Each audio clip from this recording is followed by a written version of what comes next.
บ่ายเสือร้องไห้วัยรุ่นสปป.ลาว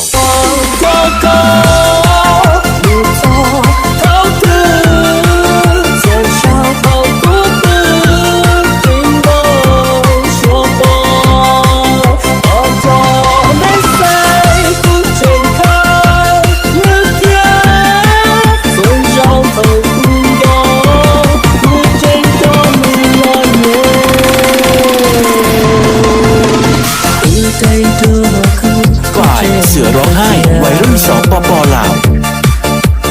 หากเธอก็ยังรู้กูเจ็บยังรู้ชีวิตเราก็ดูมัวโดยอีทุกอย่างไม่ใช่ความที่มึงคุย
บ่ายเสือร้องไห้วัยรุ่นสปป.ลาวจริงก็อยากหาเท่าอื่นว่าเก๋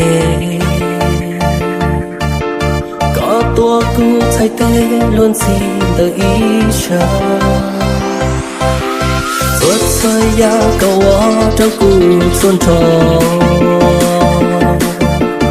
ยังจีมัวเล่นกูยังรอต่อแต่ชีกูสิก็ไม่จีจงเดก็ล้อก็มวนโดนชาก็ชีวิตเรา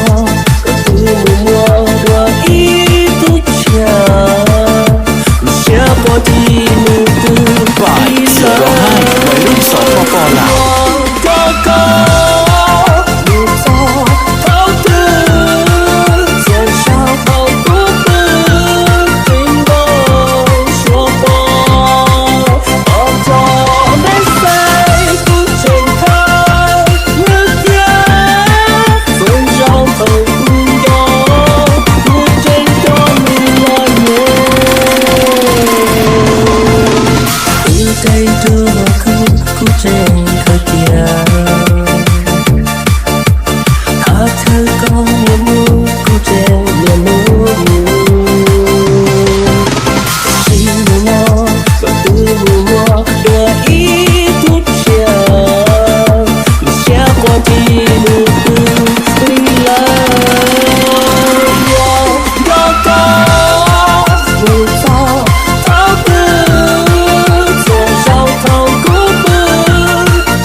รุ่นสปป.ลาว